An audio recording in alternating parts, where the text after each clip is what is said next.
धर्म क्या है? तो धर्म यानी ड्यूटी जो हमें सिखाया गया। कहते हैं हमारे सनातन में कितने मतभेद। 6 जून 2017 6 परिवारों ने अपने लोगों को खोया। दुखद परिणाम था।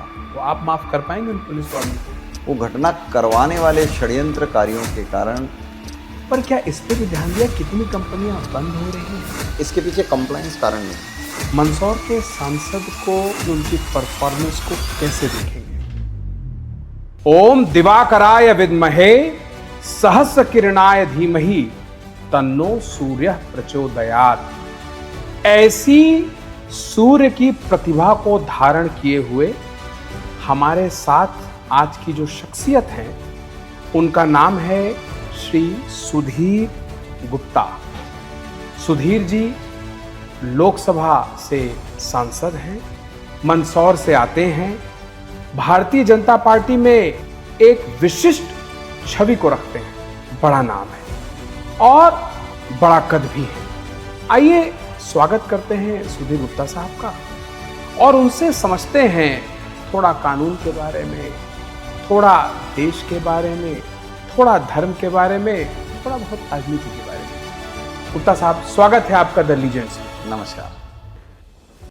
इससे पहले कि हम अपने सवालों में आए, मेरे मन में एक बाल प्रश्न है कि आपका जो बैकग्राउंड है वो एक अच्छे व्यवसायी का है, आपके पास अपना एक फलता फूलता व्यापार है, पारिवारिक व्यापार था, वहां से राजनीति तक का सफर ऐसे तय हुआ आपका?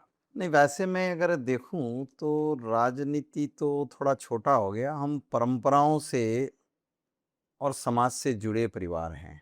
मेरे दादा हिंदू महासभा के लीडर थे, मेरे पिता जी मेरी माता वो जनसंघ में लीडर रहे। जी। राष्ट्रीय स्वयंसेवक संघ से हमारा 3 पीढ़ी का नाता रिश्ता हो गया। मेरे अच्छा। दादा, मेरे पिता और मैं, जी ये परंपराओं में हो गया। तो सबसे पहली चीज़ तो ये कि राष्ट्रवाद मन के अंदर था, देश के लिए काम करना था। और जब देश के लिए काम करना है तो वो छात्र राजनीति से ही प्रारंभ हो गया, और यूँ कहें कि और पहले से स्टूडेंट पॉलिटिक्स में हम आ गए। जी और फिर तो जो जो क्षेत्र में काम करने का अवसर मिला, जी। जहाँ समाज ने इच्छा प्रकट की, वहाँ हम खड़े हो गए। नहीं, आपने भारतीय शिक्षण मंडल में अपना योगदान दिया, स्वदेशी जागरण मंच से आप जुड़े रहे, भारतीय मजदूर संघ में आपने अपनी सेवाएं दी, सेवा भारती से जुड़े रहे, विश्व हिंदू परिषद आपने बताया ही, विद्या भारती से रहे, महावीर व्यायामशाला मंदसौर से जुड़े रहे, जन अभियान परिषद मंदसौर, चैम्बर ऑफ कॉमर्स, कुछ छूटा भी? तो मैंने यही कहा कि समाज ने जहाँ अपेक्षा की, जी और चूंकि भारतीय शिक्षण मंडल एक बड़ा नाम था 80 के दशक में, जी हम उससे जुड़े। और लगभग उसके 2-3 साल बाद ही जी। मैं जब पहले स्टूडेंट पॉलिटिक्स में था तो मुझे स्वदेशी के प्रति बड़ी ललक थी। हम्म। और इसीलिए मैं 1982 के उस राष्ट्रीय मूवमेंट में स्वदेशी जागरण मंच का हिस्सा बन गया। जी। और मालवा अंचल में सबसे सक्रिय भूमिकाओं में मेरा भी एक रोल आकर खड़ा हो गया अच्छा। कि स्वदेशी के लिए कैसे काम करेंगे। जी बाद में मुझे लगा कि समाज में बहुत सारे भ्रम विभ्रम हैं, जी। तो युवाओं के लिए एक अवसर था ऐतिहासिक गंगा यात्राएं, जो भारत के चारों दिशाओं से निकली थी, और यूथ उसमें एक प्रतीक बनकर सम्मिलित हो गए थे। भारत के लाखों लाख युवा गंगा यात्राओं में पार्ट प्ले किए थे। जी मैं कैसे पीछे रह सकता था? मेरा युवा मन था जी। कि मैं भी, माँ गंगा ने बुलाया है तो साथ ज्वाइन करो। और अच्छा। मैं समझता हूँ कि उस समय की गंगा यात्राएं जिसके स्मरण में है, हमको छात्र राजनीति में जब हम काम करते थे या छात्र जीवन था, तो मंदिर जाने के प्रति बहुत ज़्यादा उत्साह बच्चों में, युवाओं में नहीं रहता था। और मैं समझता हूँ कि गंगा यात्राएं एक ऐसा टर्निंग पॉइंट था भारत के यूथ के लिए कि उन्होंने अपने आप को अपनी आध्यात्मिक जड़ों से फिर से जोड़ लिया। वो पुनर्जागरण अभियान था। जी वहीं से फिर मेरा थोड़ा धार्मिक रुझान आया। विश्व हिंदू परिषद, ऐसे कई संगठनों धर्म के में, प्रति आपकी काफी राम आस्था है। सेतु रक्षा मंच, राम जन्मभूमि, ऐसे सारे मूवमेंटों में फिर मैंने रोल प्ले कर लिया। धर्म क्या है? देखिए, धर्म ऐसे जो समझाया जाता है दुनिया में, वो किताब है, वो किताब पर आधारित है, आप वो कैसे वो देखते वो हैं? मूर्ति पर आधारित है। लेकिन मैं जो समझता हूँ धर्म को, वो ड्यूटी है। पड़ोसी धर्म, मित्र धर्म, राष्ट्र धर्म, राज्य धर्म, मातृ धर्म, पति धर्म, पुत्र धर्म, सेवा धर्म। तो धर्म यानी ड्यूटी जो हमें सिखाया गया सनातन में, और इसीलिए हम निर्विवादित रहते हैं। हमारी पूजा पद्धतियां बहुत डिफर हो सकती है, लेकिन हमारा जो धर्म है वो इन पद्धतियों के कभी आड़े नहीं आता है और इनको साझा बनाकर साथ चलता है। और इसीलिए हमने दुनिया को वैसे ही समझने का कोशिश किया। कहाँ मतभेद तो होते रहते हैं, हमारे सनातन में ही शैव हो गए, शाक्त हो गए, वैष्णव हो गए, कितने मतभेद तो रहे। विवाद कहाँ है? देखिए, मुझे एक बात बताओ जी कि अगर आप शिव भक्त हैं जी और आपकी बेटी किसी कृष्ण भक्त को ब्याहने के पहले कोई इब्बट करोगे आप क्या? आप अगर मेरी कृष्ण बात तो आप भक्त मत हो, करिए, मैं तो नहीं अद्वैत का मैं उपासक हूँ, आपने मैं एग्जाम्पल गलत चुन लिया। मैं पूरे समाज की बात कर लेता हूँ। मैं विष्णु में, मैं शिव में अंतर नहीं समझता। हमारे यहाँ पर ये अंतर है ही नहीं। मैं बड़े बड़े युद्ध हो जाते थे, वो वो तो देखिए सब क्या बात कर वो रहे हैं। विचार की एक अलग बात मैं थी, उसी की बात कर रहा हूँ, हैं तो सब सनातन के लेकिन ही अंग। समाज जीवन के अंदर वो डिबेट रही होगी, हम्म।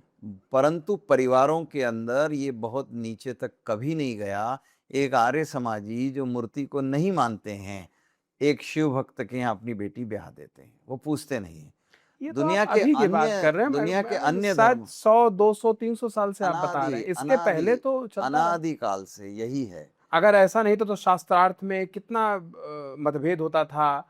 शंकराचार्य को पराजित करना पड़ा, मंडन मिश्र को, ये सब नहीं मतभेद नहीं, ही तो थे। देखिए एक बात है, शंकराचार्य को अगर पराजित करना पड़ा तो ये तो भारतीयों में, सनातनियों में यही तो खूबसूरती थी कि अपनी बातों को तर्क के आधार पर ही तो मनवाया है। और इसीलिए तर्क वह की जो बातों पे मनवाया है, क्योंकि बहुत ज्यादा विसंगतियां आ रही थी, सब लोग अलग अलग तरीके से अपनी ढपली अपना राग थे, तो मैं आदिगुरु शंकराचार्य मैं ने सबको दोबारा जोड़ने का काम किया। मैं समझता हूँ, जी आप वैसे भी सुप्रीम कोर्ट के सीनियर लॉयर हैं। मैं समझता हूँ कि धर्म, और उसमें भी भारत के हिंदू धर्म के प्रति सुप्रीम कोर्ट ने बहुत स्पष्ट व्याख्या करके दे दी। दी है ना। ये हमारी जीवन पद्धति है जी और यही हमारी खूबसूरती है। जी और इसीलिए मैं समझता हूँ कि हम में तो यहाँ तक तो छोड़ो, अब सनातनियों और जैनों में, बौद्धों में, इनमें भी वैवाहिक रिश्ते हम गोत्र पर आधारित लोग रहे हैं। इसलिए धर्म की XYZ पद्धति हमारे लिए कभी बाधा नहीं बनी। और धर्म ये पे जब जब कभी आप लड़ाई देखते हैं। दुनिया ने जब कंट्रोल करने की बात करी, जब जी से भी आया 2-2,500 साल, जी 1,000 साल, जो भी इस्लाम से लेकर ये जो नियंत्रण करने की प्रणालियों का विकास हुआ, इसके कारण धर्म शब्द छोटा हो गया।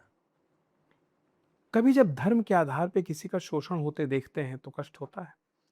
देखिए, समूह में शोषण और उसके खिलाफ लड़ना, ये मानव सभ्यता के प्रारंभिक काल से ही रहा है। और हमारा सबका जो मन है वो शोषण के खिलाफ ही काम करता है। और इसीलिए वसुधैव कुटुंबकम की कल्पना हमने समाज जीवन में लाकर खड़ी करी है कि आखिरकार हमारा अंतिम ध्येय तो यही है कि पूरी पृथ्वी एक परिवार के रूप में है। और इसीलिए शोषण मुक्त की व्यवस्था करने की बातें समाज जीवन में बराबर बराबर उठती रही है। जी, पर आज की तारीख में अगर किसी जाति विशेष, समुदाय विशेष से किसी व्यक्ति का इस तरह से शोषण हो रहा है कि वो किसी फला कम्युनिटी से आता है, does देखिए, it मैं hurt? समझता हूँ कि धीरे धीरे किसी चीज़ों की व्यवस्थाओं में गिरावट आती है। क्रमबद्ध तरीके से देखें तो भारत कभी जातिवादी रहा नहीं, वो गोत्रों के वंश में रहा है। जी और जातियां उसके व्यवसाय को चिन्हित करती है कि जिसने जो व्यवसाय चुन लिया वो जी धीरे धीरे उसकी जाति के स्वरूप में आकर खड़ा हो गया। जी और ये भी सुंदर दृश्य था, क्योंकि जन्मते ही रोजगार की गारंटी उस समाज के पास हो जाती है। हमने अपने कार्यों का इतना सुंदर तरीके से विभाजन कर लिया था जी कि जन्मते ही गारंटी हो जाती थी। और इसीलिए जी आप देखिए कि रविदास जी से लेकर कबीर तक हर समाज में से और संतों की इतनी श्रेष्ठ प्रणालियों का विकास हो गया, जी क्योंकि रोजगार प्रॉब्लम नहीं था। जी आज कई बार हम देखते हैं कि बहुत सारी चीज़ें छूट जाती और बहुत सारी चीज़ें, मशीनी युग आ गया, अब तो AI आ गया।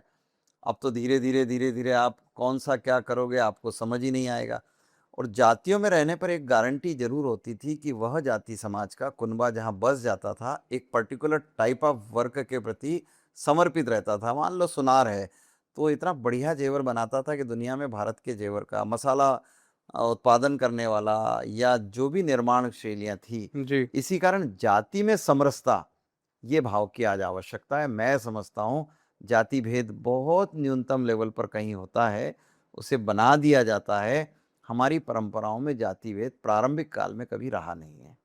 सम्मान सबका, बराबर श्रेणी में। और आप कई बार देखो, अब महाराणा प्रताप को आप देखिए, जब वो आताताई अकबर से लड़ रहे थे तो हकीम खां सूर थे उनकी साइड। जी और आदिवासी भील समाज के बिना युद्ध संभव नहीं था, जी और लुहारों के बिना शस्त्र पॉसिबल नहीं थे। तो 36 टाइप ऑफ कास्ट को साथ लेकर चलना, ये हमारी पुरानी परंपराएं रही है। समझता हूँ। ठीक कह रहे हैं आप 2024 में लगभग 5 लाख से भी ज्यादा वोटों से जीत कर आए हैं। अगर मैं गलत हूं तो करेक्ट करिएगा। नहीं, सही है।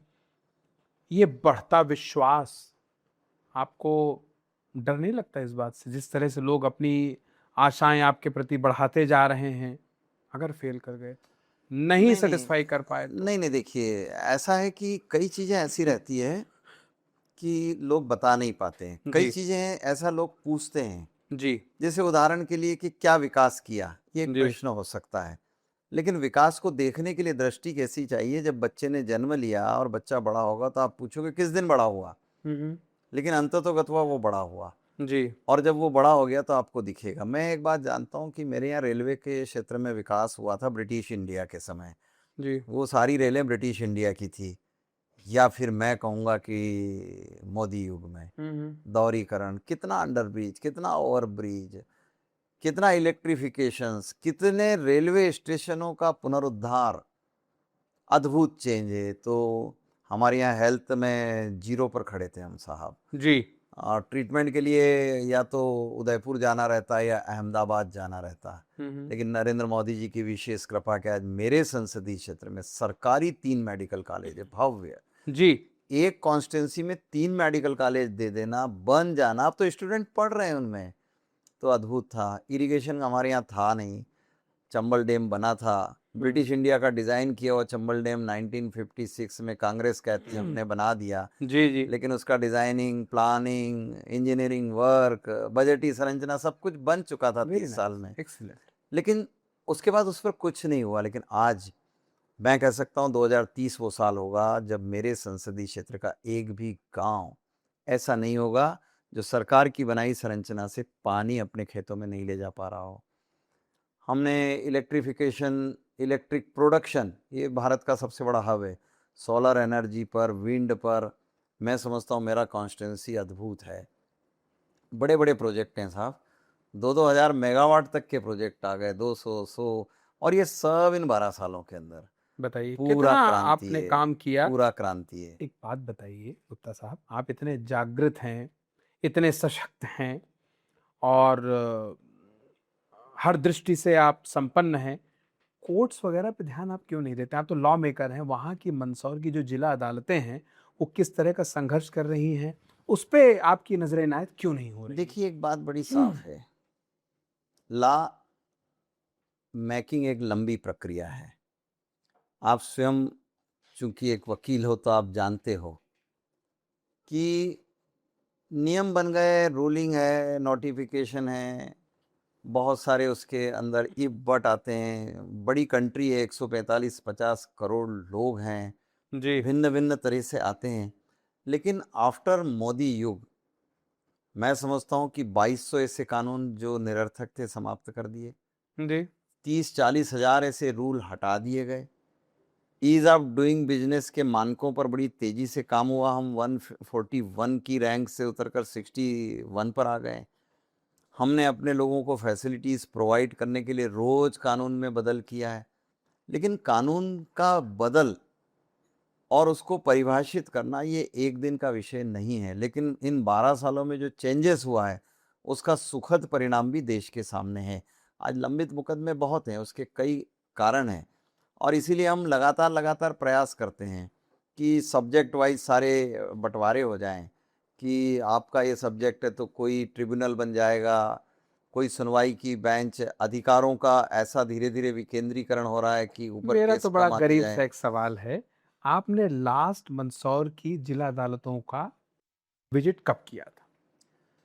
मैं जिला अदालत के एज सच अंदर गए तो बहुत लंबा समय हो गया, मैं आपको बता क्योंकि देता हूँ कि जो वहाँ पे व्यवस्थाएं हैं पेश होने की, या जो कानून आप लोग बनाते हैं संसद में, उसे इम्प्लीमेंट वहाँ किया जाता है। वहाँ के लॉयर्स या वहाँ के जजेस जिस तरह की फैसिलिटीज डिजर्व करते हैं वो वहाँ तक नहीं पहुँच रही है। चूंकि हम अदालतों को देखते रहते हैं और हमारा ये तजुर्बा है कि वो जो बेसिक एमिनिटीज है, थाने को एमिनिटीज पूरी हैं, आपके डीएम ऑफिस में पूरी एमिनिटीज हैं, पर जो इन सबका निरीक्षण पुनरीक्षण कर रहा एक तीसरा स्तंभ है, उसकी जब बात आती है तो वहां पे जो जो से एमिनिटीज दी जानी चाहिए वो गायब है वहां से। नहीं नहीं, ऐसा एकदम से तो नहीं कह सकते हैं, क्योंकि ये प्रक्रिया डेमोक्रेटिक सिस्टम में सभी के लिए है। जी उसमें जुडिशली के लिए मैं समझता हूँ कि थोड़ी ज़्यादा ही होगी। इस 12 साल के कार्यकाल में अगर नंबर ऑफ बिल्डिंग्स पर हम बात करेंगे जी तो नीमच डिस्ट्रिक्ट में और मंदसौर डिस्ट्रिक्ट में जुडिशली को नया बिल्डिंग तो मिला ही है। अब चूंकि आज इन 12 सालों में कल्पनाएं डिजिटलीकरण हो गया, कल्पनाएं बदल गई, लिविंग स्टैंडर्ड्स में अंतर आ गया, फैसिलिटीज़ के नए आयाम हो गए, तो मैं समझता हूँ कि डिस्ट्रिक्ट मंदसौर में तो नया लैंड भी अलॉट करके पोजीशन पर खड़ा है कि आप नया कैसा नयापन चाहते हैं। और चूंकि जो देश भर के मानक हैं और जो स्टेट के मानक हैं, मैं समझता हूँ कि हम उससे अभी नीचे एकदम से नहीं हैं। हाँ, क्योंकि नंबर ऑफ केसेस तो बहुत हैं, इसलिए जितना फैसिलिटी आप प्रोवाइड कराओगे जी। उतना ही ज़्यादा सुंदर दृश्य होगा। जितनी बेंचेस बढ़ रही है, जितने तो लोगों को त्वरित गति से न्याय मैं एक मिलने। सप्लीमेंट्री क्वेश्चन लेकर आता हूं कि अगर अदालतों को ज्यादा ज्यादा सुविधा मुहैया कराई जाएगी तो उसका सीधा फायदा पहुंचेगा आम जनमानस तक। आज हम डिजिटल के युग में जिस स्पीड से दौड़ रहे हैं, जिस स्पीड से दौड़ने का प्रयास कर रहे हैं, या तरह तरह की फैसिलिटीज, तरह तरह की टेक्नोलॉजीज लेकर आ रहे हैं, उसमें स्थिति यह है कि एक वीसी जो सुप्रीम कोर्ट ने कंपलसरी कर रखी है, वो जिला अदालतों में पूरी तरीके से मौजूद नहीं है। और बिना आपकी मदद के, बिना आप लोगों के इनिशिएटिव लिए वो संभव होगा भी नहीं। नहीं, हम उस पे लगातार कर रहे हैं, और ये बेसिक फैसिलिटीज़ का क्वेश्चन आपने उठाया है, जी जी और हम निश्चित रूप से इसको देखते भी रहते हैं और अदालतों की तरफ भी थोड़ा ध्यान ज़्यादा फोकस कर लेंगे। हमारा सोचना रहता था कि इनका अपना इंटरनल सिस्टम से उस तरीके से जहाँ सपोर्ट करना हो हम सपोर्ट करते हैं। लेकिन जहाँ लॉ मेकिंग का प्रश्न है, अभी देखिए आप खुद ही देखते हैं कि जितने क्राइम्स हैं उनको सजाओं को घटाते हुए हम पेनल्टी सेक्शंस पर जा रहे हैं, धीरे धीरे पेनल्टीज़ बढ़ा रहे हैं, ताकि पेनल्टीज़ में भी इफ बट समाप्त कर रहे हैं कि कितना पेनल्टी लगाना है, ये एकदम, ताकि अपील के अवसर न रहें और सीधा सीधा इस केस में पेनल्टी। तो ये नंबर ऑफ केसेस को इतने बड़े देश में कम करके रखना, इसके लिए तो मूल रूप से कानूनों की इन सेक्शंस में जो आप जैसे विद्वान वकील रहते हैं उनके सजेशंस पर ही चलते हैं ना। अब कई बार वकीलों में कन्फ्यूजन्स रहता है, जुडिशली में कन्फ्यूजन्स रहता है, तो वो सारा का सारा कन्फ्यूजन धीरे धीरे डेमोक्रेटिक सिस्टम में उतरता है, क्योंकि हर एक प्रश्न के एक उत्तर पर लाकर ठहराना जी ये बड़ा कठिन प्रक्रिया है। और लॉ मेकिंग का जो प्रोसेस है वो भारत में बहुत लंबा है, ये चाइना नहीं है, और इसीलिए तमाम स्टेक होल्डर्स को सुनना होता है। एक सेक्शन का इफ चेंज करना है तो तमाम स्टेक होल्डर्स को सुनना पड़ेगा, बट और साहब, इसीलिए आपकी जो लड़ाई है उसमें बहुत ज्यादा आपको मदद इसलिए मिल जाती क्योंकि राज्य में भी आप हैं, केंद्र में भी आप हैं। और इसीलिए हम अगर आप प्रयास करेंगे तो क्या मुश्किल इसलिए हम होगी। आपने कहा है तो हम और बढ़ते हैं आगे, बट प्रयास हमारा जारी है, और वो बहुत सुंदर तरीके से इसलिए दिखता है कि 75 वर्ष बनाम ये 12 वर्ष, ये बड़ा चेंजेस है साहब। आप हर सेक्टर में, मैंने तभी आपसे 2200 कहा है, मेरे पास अगर डाटा उपलब्ध कराऊंगा तो उससे ज़्यादा हमने ऐसे हटा दिए हैं। और कई रूलिंग के पेपर जिनकी आवश्यकताएं नहीं थी, वो एकदम डस्टबिन कहना ठीक नहीं, उसको एक तरफ रख दिया है कि भाई आज ज़रूरत नहीं है इनकी। लोग सरलता से अपने कामों को, अपनी परमिशंस को, एक इंडस्ट्री खोलने के लिए 4 साल लगता था, अभी 6 महीने में कंप्लीट होता है। हम उसको और उसके मानकों को कठोर करते जा रहे हैं कि जी कैसे भी करके। और उसी का कारण है कि आज 6 करोड़ से ज़्यादा हमारे यहाँ एमएसएमई हैं। एंटरप्रेन्योर्स देखो आप, किस तरीके से यूनिकॉर्न का विकास हुआ है। आप अपना बजटी स्ट्रक्चर देखो सर। मैं जब सांसद बनकर आया था तो 13,90,000 करोड़ का कुल कलेक्शन था। आज 55 लाख करोड़ का बजट है। वर्ल्ड हिस्ट्री में ऐसा कोई कंट्री नहीं है जिसने अपने बजटी स्ट्रक्चर को इतना सुंदर बना लिया हो। अच्छा। और इसीलिए ये जो चेंजेस है जी। इसको हर एक एंगल से देखना होगा। मैंने जैसे आपसे कहा 3 मेडिकल कॉलेज, कितना अद्भुत हमारे यहाँ इरिगेशन के करोड़ों करोड़ रुपए के, रेलवे ने कितना विकास कर दिया हमारे क्षेत्र में, टूरिज्म पर, पर्यटन पर काम खड़े हो गए हैं। लोगों के घरों में पानी नहीं होता था साहब, 2013 में तो 70 करोड़ लोग खुले में शौच जाने को मजबूर थे। ये भारत बहुत बदल गया है। 18 अप्रैल 2026 तक आपके नाम पर 231 सवाल और 41 चर्चाएं दर्ज हैं। मतलब आपने बड़े जोरों शोर से सवाल उठाए, चर्चाएं की। मुझे कुछ 2-3 ऐसी चर्चाएं या सवाल बता दीजिए जिसका असर सीधे आपके क्षेत्र पे पहुंचा हो, मंदसौर तक पहुंचा हो। देखिए, जब हम क्वेश्चंस करते हैं जी। तो एक सांसद के रूप में जो भूमिका आती है वो क्षेत्र से ऊपर हो जाती है, ठीक है। और चुनने के बाद सांसद देश का हो जाता है। और चूंकि जब आप क्वेश्चंस को करते हैं ठीक से, हम्म। तो उन प्रश्नों के समाधान जब होते हैं तो उसका प्रभाव और उसका लाभ क्षेत्र को मिलता ही मिलता है। जी। और जैसे मैं आपको एग्जाम्पल के लिए बताऊं कि मैंने पर्यटन का विषय उठाया था, जी। तो पर्यटन में मेरे क्षेत्र में हिंगलाज रिसोर्ट बन गया। 50 करोड़ के लगभग की राशि भारत सरकार ने दे दिया। अब अच्छा। वहाँ बढ़िया सा क्रूज चलता है। अच्छा। वहाँ बढ़िया देश के रुकने वाली सबसे बेहतरीन जगह है। हमारे बातों के प्रभाव ये रहे कि आज देश के अंदर जब चीते भारत में प्रवेश किए थे कूनो, तो कूनो के बाद मेरे ही क्षेत्र में आए, तो अच्छा। वो देश का बहुत तेजी से विकसित होने वाला क्षेत्र हो जाएगा। हमने जब क्वेश्चंस रेज किए कि इलेक्ट्रिक प्रोडक्शंस को लेकर, तो आज मेरे क्षेत्र में ग्रीनको का लगभग 12,000 करोड़ का प्रोजेक्ट है जो 1950 मेगावाट बिजली पैदा करेगा। और विंड, और ये तो अद्भुत है, 200-500 मेगावाट वाले तो कई प्लेस हो गए। परमाणु से बिजली जनरेट करने वाला मेरे यहाँ लगभग प्रारंभ हो गया एक, और दूसरे पर सर्वे चल रहा है। मैं ये नहीं कहता हूँ कि सर्वे पूर्ण होगा कि नहीं होगा, बट हमारे जो प्रयास रहते हैं क्वेश्चन उठाने का, परिणाम ये रहता है कि विभागों में हमारी बात की आवाज़ रहती है।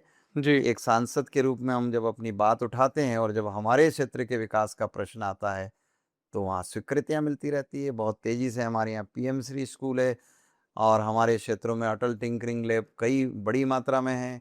हमारे स्पोर्ट्स की एक्टिविटी तेज़ी से बढ़ी हुई है, कई स्टेडियम्स बने हुए हैं।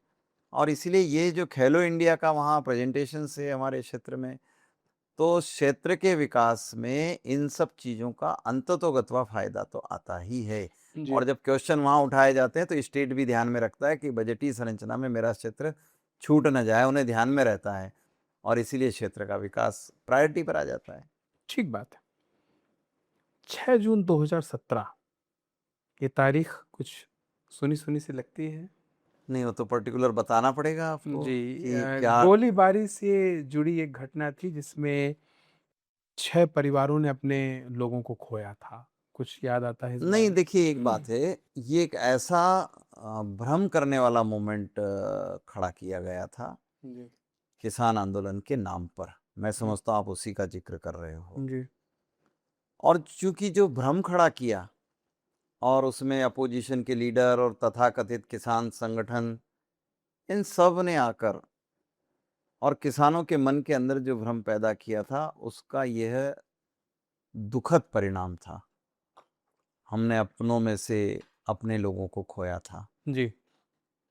बट बाद में अपोजिशन ने उसको केश करने का कोशिश किया, लेकिन सब भाइयों को समझ में आया, और तत्काल बाद जब इलेक्शन हुआ तो लोगों ने उस बात को, कि जिस तरीके से अपोजिशन ने भ्रम पैदा किया था, जी। उसको समाप्त किया।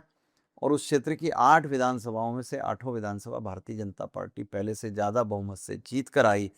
तो ये जो तथाकथित, मैं नाम नहीं लेना चाहता हूँ, बड़े लीडर, अपोजिशन के लीडर, किसान नेता बनने वाले, ये सब एक्सपोज हुए, और बट मरा तो वो फिर लौट बेकसूर कर नहीं आया। आपका तो वो तो दुखद ही हुआ, दुखद ही हुआ। वो तो बड़ा दुखद हुआ। और उसके कारण इन्हें समझ में आया कि इनके छल प्रपंच की योजनाएं बताने के कारण वो लोग भ्रमित हो गए थे और बड़ा मूवमेंट आ गया था। आप उस क्षेत्र के मुखिया हैं, गार्जियन हैं। एक गार्जियन होने के नाते, एक मुखिया होने के नाते, जैन कमीशन ने तो क्लीन चिट दे दी उन पुलिस वालों को। आप माफ कर पाएंगे उन पुलिस वालों को? देखिए इस संबंध हार्ट टू में हार्ट सवाल है, इस इसमें संबंध राजनीति की कोई में जगह इस नहीं। संबंध में अब चूंकि ये जुडिशली सब्जेक्ट था, ये क्या आपके कहा? क्वेश्चन के पहले ही हमने आपको एक बात कही कि ये बड़ा दुखद पहलू था।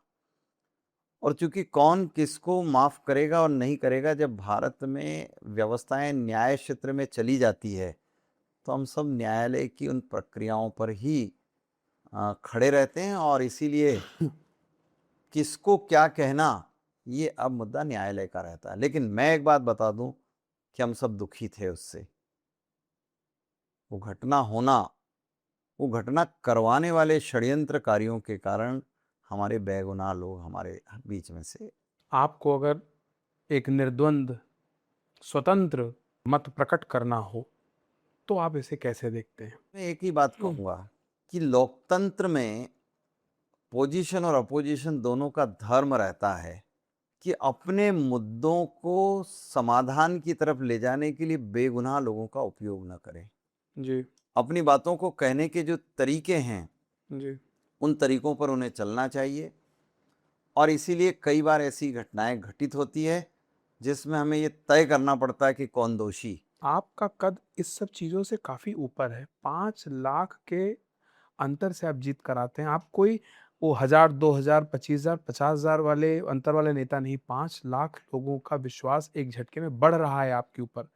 तो आपसे उम्मीदें भी ज्यादा हैं लोगों की, दिखता है कागज में। नहीं, कोई क्या कहता है, कैसे कहता है, वो मीमांसा का देखिए विषय है। एक बात आप जानते हैं, आप वकील हो और अच्छे डिबेटर हो आप, और आप ये चाहते हो कि आपका मुकदमा आप जीतो, तो आप तो जीत इसमें भी गए कि कोई क्वेश्चन का मेरे से आपने उत्तर ले ही लिया और मैंने कहा ये घटना ही दुखित करने जी। वाली है। जी। और चूंकि एक जुडिशली के पास गए हुए मसले पर कोई सामाजिक और टिप्पणी करना, यानी उन फाइलों पर जाकर मुझे ही हस्ताक्षर करना, तो मैं जहाँ तक समझता हूँ घटना ही दुखित है, दुख कर देने वाली है।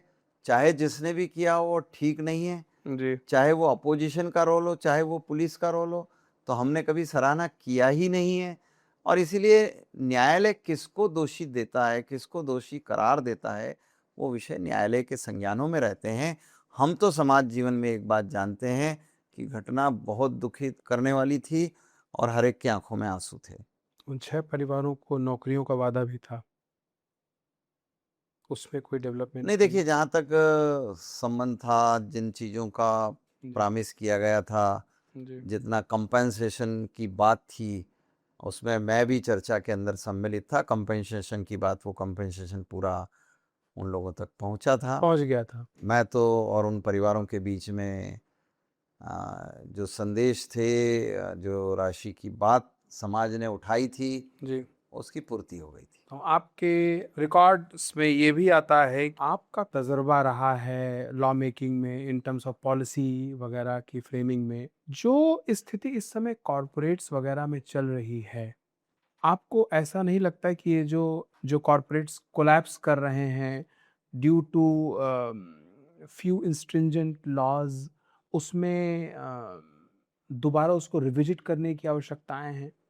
या ये जो कंप्लायंस देन कंप्लायंसेस चलते हैं कंपनी लॉ के, और आए दिन एक नया सर्कुलर इशू करता है मिनिस्ट्री ऑफ कॉरपोरेट अफेयर्स, ये सब चीज़ें जो आए दिन आ रही हैं, ये कंपनियों को कहीं ना कहीं एक तरह की इंजरी कॉज करती है? क्योंकि वो जो टॉप कंपनियां हैं उनकी बात तो मैं नहीं करता, पर जो मेजॉरिटी ऑफ कंपनीज वो मीडिया का रेंज में आती हैं, वो इतना नहीं उसको संभाल पा रही हैं।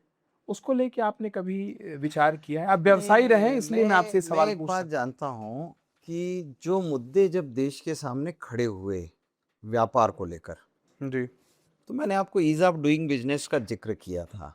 जी। अभी आपने कंप्लायंस की बात करी और सर्कुलर की बात करी, जी। तो मैं समझता हूँ कि मिनिस्ट्री जो सर्कुलर आज की तारीख में इन 12 सालों में जारी करती है, हम्म। उसमें बहुत कुछ तो या तो डिसिप्लिन को लेकर है, या वैश्विक प्रतिस्पर्धाओं में हमारे लोगों को सुगम मार्ग देने के लिए है। उनकी परेशानियां कम करने के लिए ही परसेंटेज, नंबर ऑफ परसेंटेज ऐसे रूलिंग्स या ऐसे सर्कुलर बाहर आए होंगे। अब जैसे एक विषय खड़ा हुआ था कि वन नेशन वन टैक्स। अब रेट ऑफ टैक्स पर आपने स्टडी अच्छा लगा लिया होगा अब तो इतने सालों में कि कितना टैक्स कम हो गया परसेंटेज वाइज, कितना नंबर ऑफ फाइलिंग्स की कमी हो गई है, और उसके बावजूद नंबर ऑफ टैक्स का जो अमाउंट है वो बहुत तेजी से बढ़ गया। तो क्या कारण रहा है इसका?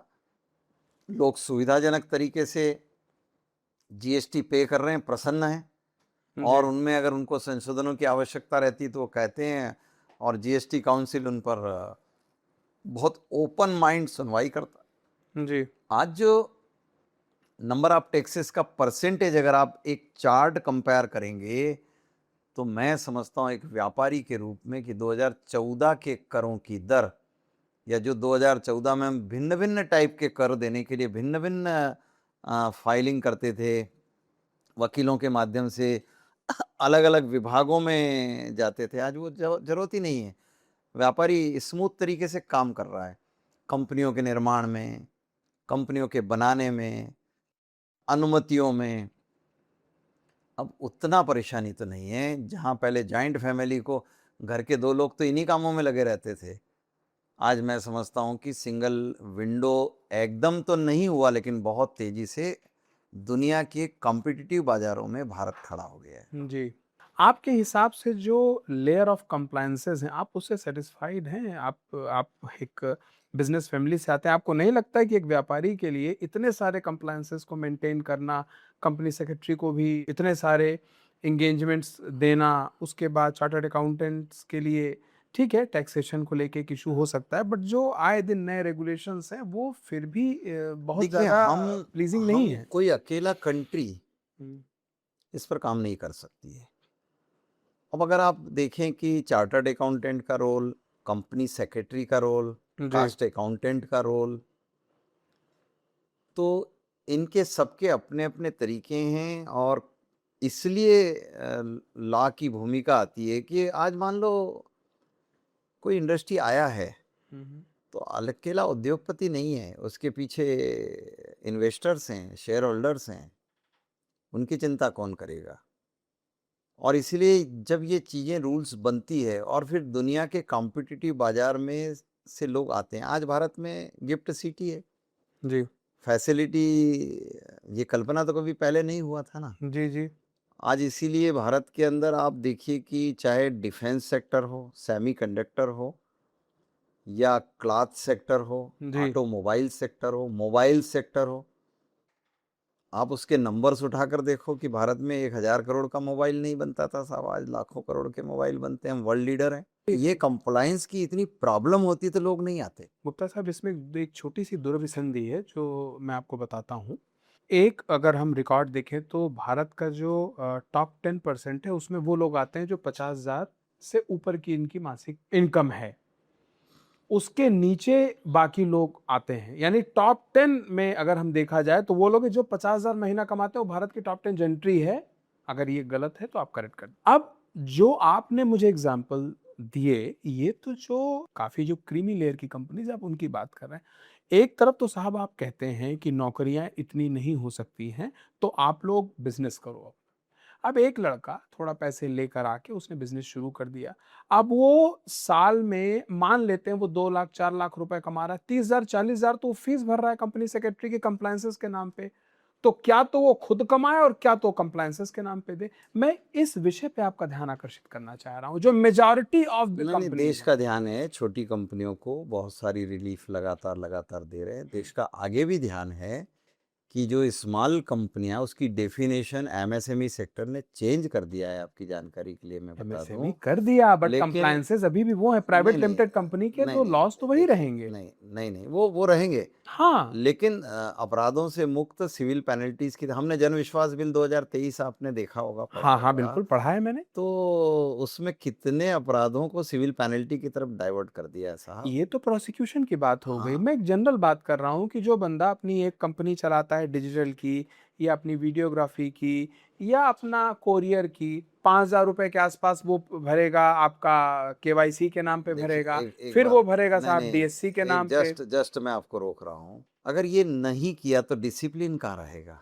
वो एक 500 रुपए में कंपनी भी तो को, हो सकता नहीं है। नहीं, कंपनी को खड़ा करके रखना है। आपने क्वेश्चन किया कि भारत में कितनी कंपनियां हैं। जी, अभी मैं आपसे कहूंगा कि 6 करोड़ 80 लाख हैं, ठीक है। और मैं आपसे पूछूंगा कि बताएं 2013 में कितनी थी, जी, तो आप कहोगे 80,000। जी। तो ये देश में इतनी बड़ी परेशानी अगर होती जी, जी। तो इतने बच्चे इस काम में नहीं आते। एक, जी, आप बच्चों के चेहरे पर देखो। अच्छा, सोशल आपने एक इम्प्रेशन देखा होगा कि पहले ये था कि 1 तारीख को सैलरी करने वाले की शादी सबसे पहले हो जाती थी। जी। परिवार भी सोचता था अपनी बेटी ऐसी जगह दे दो कि 1 तारीख को चेक आ जाएगा। चेक आ जाएगा। आज आप देखो चॉइस क्या हो गया, एंटरप्रेन्योर की तरफ है, यूनिकॉर्न की तरफ है। बच्चे खुद संघर्ष वाले परिवारों में जाना चाह रहे हैं। वो बोले नहीं नहीं, यहाँ गोल्डन अपॉर्चुनिटी, अगर सक्सेस हो गए तो एक अलग लाइफ पर काम करने का मौका मिलता है। और ये जो एटमॉस्फेयर भारत ने खड़ा किया है, इस एटमॉस्फेयर का ये बेनिफिट है कि पर कैपिटा इनकम हमारी कंट्री का बढ़ ही गया है ना साहब। और अगर उसको ऐसे चेक करो, आप एक जी। पर्टिकुलर एग्जांपल आप दोगे कि 50,000 1 लाख, मैं इसको उल्टा देखता हूँ कि वर्ल्ड बैंक का डाटा उठा लो आप। चलिए उठा लिया साहब। 2013 में 29.7% बिलो पॉवर्टी लाइन, ये वर्ल्ड बैंक कह रहा था। ठीक है। यही वर्ल्ड बैंक आज कह रहा है कि बिलो पॉवर्टी लाइन भारत में अर्बन एरिया में 5.6% है और रूरल इंडिया में 4.8% है। जी, हमने 25% लोगों को पॉवर्टी लाइन के ऊपर लाकर रख दिया। ये चेंज छोटी चीज तो नहीं हो सकती है। बिल्कुल नहीं हो सकती। और अगर हम रूरल बेल्ट पर जाकर देखें तो इंफ्रास्ट्रक्चर से लेके बेसिक नीड, पहले ऑर्नामेंट बिक जाते थे साहब, इलाज नहीं होता था। आज 5 लाख का कार्ड लेकर अस्पताल के अंदर एंट्री करता है व्यक्ति। 70 करोड़ लोगों के जेब में, पॉकेट में 5 लाख रुपए का हेल्थ कार्ड है। मान लिया साहब। आप कल्पना नहीं कर सकते थे कि उसको घर में पीने के लिए शुद्ध पानी टैप से, नल के जरिए मिल रहा है। ऐसे करोड़ों लोगों के पास था ही नहीं साहब। 4 करोड़ से अधिक फैमिलियों को पक्का मकान मिल गया है। देखिए साहब। और ये जो चीजें हैं, आज भारत के अंदर आप नीचे जाकर रूरल बेल्ट पर देखो कि जैसे उदाहरण के लिए मोबाइल इंडस्ट्री में, तो मेरी कॉन्स्टिट्यूंसी में मोबाइल की एसेसरी बनाने वाली इंडस्ट्री है, ये 1200-1300 इंडस्ट्री खुल गया ऐसा। तो लोगों ने अपने अपने नज़रिए से उनकी सपोर्ट में खड़े हो गए। अभी आप सेमीकंडक्टर की बात करोगे, अभी आप एनर्जी लेवल में सोलर प्लेटों की बात करोगे, तो भारत ने रास्ते धीरे धीरे बंद कर दिए चाइना से आने के। अब ये फैसिलिटी होने वाली कि 2030 तक भारत इसमें आत्मनिर्भर हो जाएगा। और एनर्जी का सबसे बड़ा सोर्स, और उसकी जीत बताता हूँ मैं आपको। मेरे क्षेत्र में इलेक्ट्रिफिकेशन हुआ, बहुत पहले मैंने करवा जी। लिया था रेलवे में। जियोपॉलिटिकल चेंज आया और ग्लोबली देखने को मिला कि डीजल पेट्रोल पर हमारी डिपेंडेंसी इतनी बढ़ गई कि इसके बिना हम चल ना पाएंगे। तब हमने रेलवे की साइड देखा तो वहाँ तो 1 लीटर डीजल का ज़रूरत नहीं है साहब उनको ट्रेन चलाने के लिए। अदर्स कार्य के लिए डीजल पेट्रोल लगता होगा, लेकिन जी। 100% इलेक्ट्रिफिकेशन हो गया। क्या ये पॉसिबल था एक कंट्री के लिए एक 10 साल के अंदर? ये करके बता दिया। गुप्ता साहब, आप अपनी गाड़ी लेके आगे तो बढ़ गए, मैं अभी वही कंपनी वाले उस पे वो खड़ा हुआ, जवाब वो मुझे भी तो जवाब लेते चलिए इसीलिए आगे आगे। वो जवाब मैंने इसीलिए दे नहीं दिया नहीं, बड़ा आपको। अच्छा जवाब आपने दिया और मैं तारीफ करता हूँ कि कितनी खूबसूरती से आप चीजों को लेके आगे आ गए।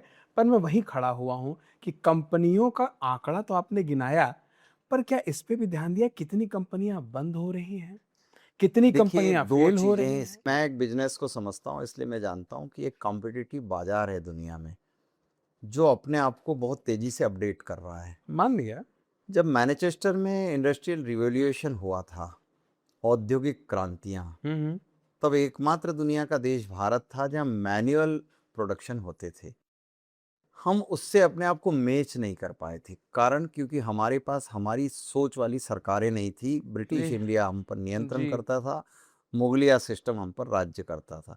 हमारे लोग जो मैनुअल प्रोडक्शन करते थे उन्हें मशीन की तरफ हल्का फुल्का डाइवर्ट करने का चांस नहीं मिला और हमारी इंडस्ट्रियां कोलैप्स होने लगी।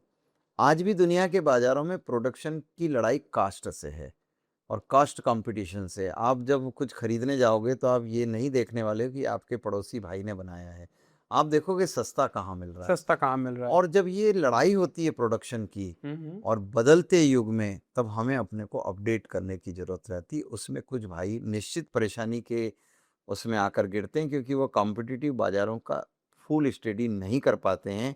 भारत के अलावा दुनिया में जो बदल हो रहा है उस पर हर एक का फ़ोकस नहीं होता। तो आज भी ज़रूरत है कि इस टाइप की ट्रेनिंग्स मिलती रहे, इस टाइप की ट्रेनिंग की दुनिया को आवश्यकता है, भारत के उन लोगों को आवश्यकताएँ हैं। और इसीलिए नीचे लेवल पर ऐसी स्किल इंडिया के बाद विश्वकर्मा योजना आई कि हम उन सब भाइयों को, जिनको डेली अर्निंग के सोर्स खड़े करने की पावर मिल सकती है, उनको ट्रेन किया जा रहा है धीरे-धीरे, छोटे एकदम माइक्रो लेवल की इंडस्ट्रीज़ के लेवल में, और डूबते भी वही हैं ज़्यादातर। वापस मैं आपको नीमच लेके चलता हूँ। अगर मैं गलत नहीं हूँ तो नीमच शायद दुनिया का इकलौता ऐसी जगह है जहाँ पे अश्वगंधा वगैरह की नीलामी होती है। उसको लेके आपके मन में क्या विचार है? आप लोग हर्बल प्रोसेसिंग पार्क वगैरह बनाने को लेके क्या आपका विचार है? देखिए, हम सब चाहते हैं कि हमारा जो संसदीय क्षेत्र है, वो दुनिया के सबसे बेहतरीन हर्बल उत्पादन वाले क्षेत्र में, और बेशक, पर्टिकुलर बेशक। नीमच बड़ा प्रसिद्ध है।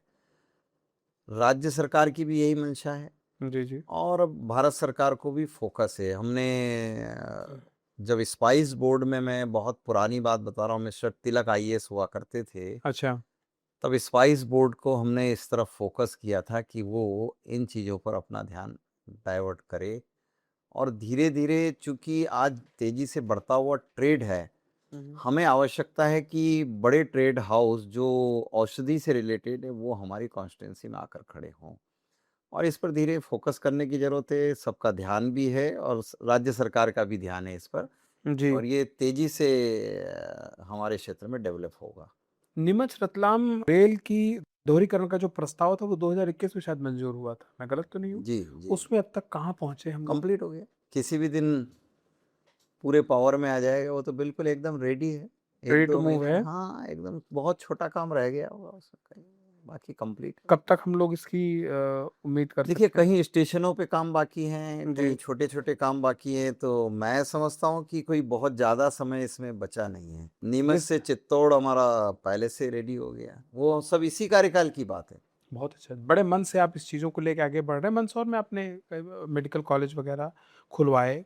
प्रोफ़ेसर पद काफ़ी खाली हैं मैंने सुना है, सच्चाई है ये? और भारत गंभीर में इलाज के लिए लोग आज भी इंदौर और उदयपुर जा रहे हैं, भारत क्या ये में सच्चाई है? नहीं, ये तो अभी प्रारंभिक दौर है। हमारे अच्छा। मेडिकल कॉलेज अभी बने को ये दूसरा बैच आएगा नीमच में, जी, जी। तीसरा। जी। नीमच, मंदसौर, रतलाम थोड़ा 2-3-4 साल पहले आ गया। जी। और अभी आपके ध्यान में है कि 500 नए मेडिकल कॉलेज कंट्री में आए हैं। तो कोई भारत के अंदर इतने डॉक्टरों को एजुकेशन लाइन पर जाना, ये नेचर में नहीं है। हुँ, हुँ। और धीरे-धीरे उनका विकास हुआ, तो ये कमियाँ धीरे-धीरे पूरी भी हो रही। एकदम ये नहीं कह सकते हैं कि हम बच्चों के पढ़ने के लिए ज़ीरो लेवल है। हाँ, उनके अपडेशंस के लिए और डॉक्टरों की आवश्यकताएँ हैं। वो कमी तो है अभी, बट बहुत ज़्यादा सालों वो रहनी नहीं है। बड़े खुले मन से आप इस बात को स्वीकार रहे हैं कि कहाँ क्या कमी रह गई है और उसे आप कैसे पूरा करने को लेके करबद्ध हैं। बट इलाज को लेके आपको लगता है कि अभी भी मंदसौर थोड़ा पीछे है, जो लोगों को मजबूर करता है इंदौर और उदयपुर वगैरह जाने को लिए?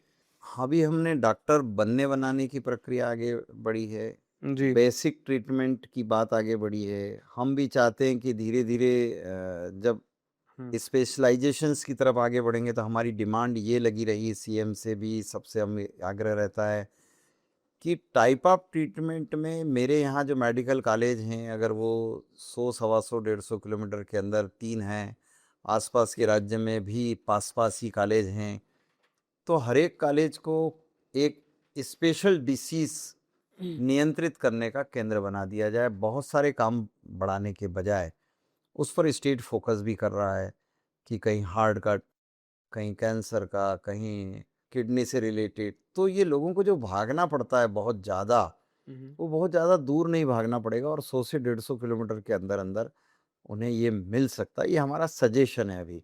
और इस पर प्रारंभिक प्रक्रिया में सरकारों का ध्यान भी चला गया है जी। कि अगर हम स्पेशलाइज़ेशन को इस तरीके से विकेंद्रित कर दें कि हर एक जगह हर एक चीज़ की 100% गारंटी मिलने के बजाय ऐसे सेंटरों को विकसित करेंगे, तो बहुत सारे लोगों को बहुत सारा बेनिफिट होगा। क्योंकि पहले तो 1000 किलोमीटर जाना पड़ता था, मुंबई दिल्ली आना पड़ता था, अब वो 150 किलोमीटर पर केंद्रित है। जी, जी। धीरे धीरे संसाधन विकसित होंगे तो अन्य चीज़ें विकसित हो सकती है।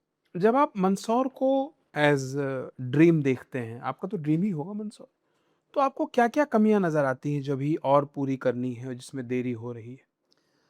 एक तो ये नहीं, आपने बताया देखिए मेडिकल का देखिए इश्यू। एक बात है कि जहाँ तक कमी का प्रश्न है, वह इस प्रतिस्पर्धी युग में हमेशा बनी रहनी चाहिए। हुँ, हुँ। जिस दिन हमें लगेगा कि संपूर्णता हो गई, उस दिन हमें साधु जीवन की तरफ जाना है। तो कमी तो हमेशा और हमारे पास लिस्ट बनी रहेगी कि हमें अच्छे एयरपोर्ट्स चाहिए, तो हमें अच्छी इंडस्ट्रीज़ चाहिए और इंडस्ट्रीज़ को फ़ोकस करने वाले लोग। लेकिन एक बेहतर जीवन जीने के लिए जो बेसिक चीज़ें चाहिए, वो लगातार हमारे संसदीय क्षेत्र में हमने बढ़ा ली है। अच्छी कनेक्टिविटीज़ है हमारे पास, अच्छे पर्यटन के केंद्र है हमारे पास, मेडिकल की प्राथमिक सुविधाओं से लबरेज हमारा क्षेत्र है, लबरेज ही कहूँगा मैं उसको। मंदसौर में 500-700 बेडेड हॉस्पिटल है, नीमच में हॉस्पिटल में बेडों की संख्या बढ़ रही है। धीरे-धीरे हमारे प्राइमरी सेंटर नीचे तक जा रहे हैं। अब पंचायत लेवल तक, पंचायतों के समूह तक हम मेडिकल फैसिलिटीज़ धीरे-धीरे पहुँचा रहे हैं। लोगों का लिविंग स्टैंडर्ड बढ़ रहा है। हर एक के पास भय कम हो रहा है। अपराध आज भी हैं, ज़ीरो नहीं हो रहे हैं, लेकिन उसमें कहीं न कहीं सतर्कताएँ बढ़ रही है। तो ये तो लड़ाई है साहब, डेमोक्रेटिक सिस्टम में ये तो रोज़ लड़ना पड़ेगा। आप अमेरिका में सारा अच्छा हो गया हो, ऐसा नहीं। मैं शिकागो गया था तो मैंने तो पेच लगी सड़कें देखी, उसके फ़ोटो ही खींच लिए थे मैंने। मैंने कहा भाई इधर का पेच कोई देखता नहीं है। लेकिन हमारे पास अभी उन देशों की तुलना में ज़्यादा कनेक्टिविटी है।